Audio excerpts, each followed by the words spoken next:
For more than a decade, the NFL has offered a roughly nine-figure quid pro quo with American cities: invest hundreds of millions of dollars of public money in a stadium, and a Super Bowl will come. 7 NFL stadiums have been built in the last 12 years. By 2020, all will have hosted the country's biggest sporting spectacle. When new stadiums open near Los Angeles and in Las Vegas during the next decade, they will get a Super Bowl. 2. New stadiums, supported by as many public dollars as possible, have long been one of the league's priorities. To get funds for them, the NFL dangles the prospect of playing host to a Super Bowl and its promised riches. Depending on what, exactly, constitutes a public dollar, taxpayers contribute an average of about $250 million to build NFL stadiums, according to the advisory firm Conventions, Sports and Leisure International. For U.S. Bank Stadium in Minneapolis, which opened in 2016 and will host the Super Bowl on Sunday, the state of Minnesota spent $348 million and the city kicked in an additional $150 million, a bit less than 50% of the stadium's total cost. An economic impact report commissioned by the Minneapolis Super Bowl host committee stated that much of the taxpayer investment in the stadium would be recouped by the region during the event. It estimated that the Super Bowl would contribute $343 million to the region, including $29 million in tax revenue. We are taking a conservative approach with the numbers, Michael Langley, the chief executive of the Minneapolis St. Paul Economic Development Agency, said. But even if you are only talking about $350 million to $400 million, that's a huge benefit to the community, just in terms of dollars spent in February. Sports economists don't view the situation quite the same way. They said the economic impact study for the Minneapolis Super Bowl began by saying all the right things about how past estimates had been criticized as extremely overinflated, inaccurate, even purposely misrepresented. In the end, though, it did the same thing. They always talk really good about that stuff, and then they go off the rails, said Victor A. Matheson, a sports economist at the College of the Holy Cross in Worcester, Massachusetts. Matheson has written extensively about the effect of Super Bowls. He has found that they usually generate anywhere from $30 million to $130 million in economic activity for the host city. Not nothing, and not what you would sneeze at, he said, but somewhere between a quarter and a tenth of what is being claimed. Take hotel rooms, for example. To host the Super Bowl, Minneapolis had to show that there were at least 24,000 of them within 60 minutes of the stadium, capable of accommodating visitors during the entire 10-day Super Bowl celebration. Accordingly, the economic impact report estimates the Super Bowl will generate 230,000 nights of hotel stays. But if the Super Bowl were not in town, many of those hotel rooms would have been filled anyway, by business travelers, convention goers, and yes, even in Minnesota in the dead of winter, tourists. It is the net occupancy gain, not gross occupancy, that matters, said Frank Stevenson, an economist at Berry College in Mount Berry. G.A. Stevenson has studied hotel occupancy extensively, using a source of daily data that includes things like the number of rooms rented and the daily rate.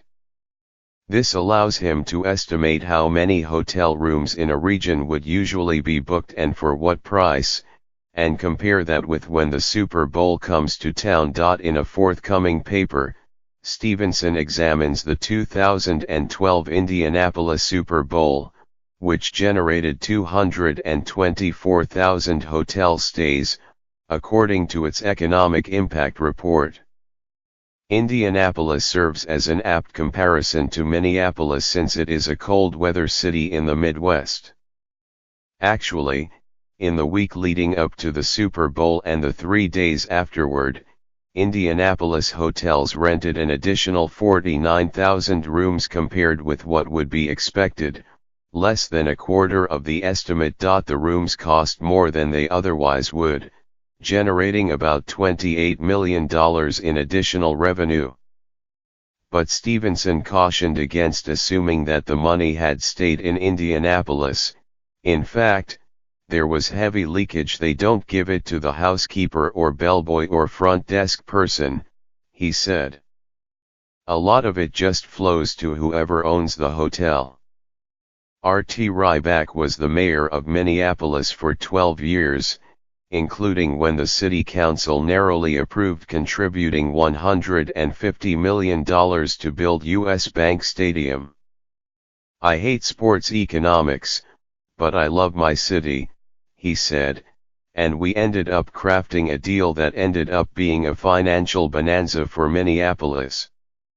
He explained that in addition to helping build U.S. Bank Stadium, the deal also fixed up the Target Center arena and provided funds to operate the convention center. It also spurred Wells Fargo to build 2 office towers near the stadium and has led to immense development in the downtown East neighborhood, though the construction mirrors a trend seen across the country and cannot be credited simply to construction of the new stadium. "I would not have done a deal just for the football stadium," Ryback said, adding, "You don't build a stadium for the Super Bowl." Good thing he didn't. When cities bid to host the Super Bowl, they agree to an extensive list of specifications, which include providing goods and services worth millions of dollars to the NFL, all at no cost to the league. The Star-Tribune of Minneapolis obtained a copy of the 153-page bid book the NFL sent to prospective hosts, and the bid committee told the Star-Tribune it had agreed to a majority of the conditions laid out, thought it did not specify what it had rejected. The bid book shows the host city must provide the NFL with 35,000 parking spaces, thousands of hotel rooms, hundreds of buses and limousines, billboards, security, food, and an exemption on paying all sales taxes, among hundreds of other specifications. The phrase "at no cost to the N.F.L." appears in the book 65 times. All of these costs, at least in theory, are borne by the host committee. Minneapolis raised $30 million in pledges from the private sector before even bidding on the Super Bowl. According to Langley, of the Regional Economic Development Agency, the committee has now raised more than $50 million to put on the game. Enough is budgeted to pay for police overtime, emergency snow removal or any other cost overruns, he said. "This is a really professional group," Langley said. "If so, it is the rare Super Bowl host committee that has budgeted for extras." The city of Santa Clara, California, had its costs to host the 2016 Super Bowl reimbursed, but the game cost nearby San Francisco almost $5 million, mostly in police and transit services. Mayor Jerry Wires of Glendale, Arizona, told ESPN that the city lost money hosting the game in both 2015 and 2008.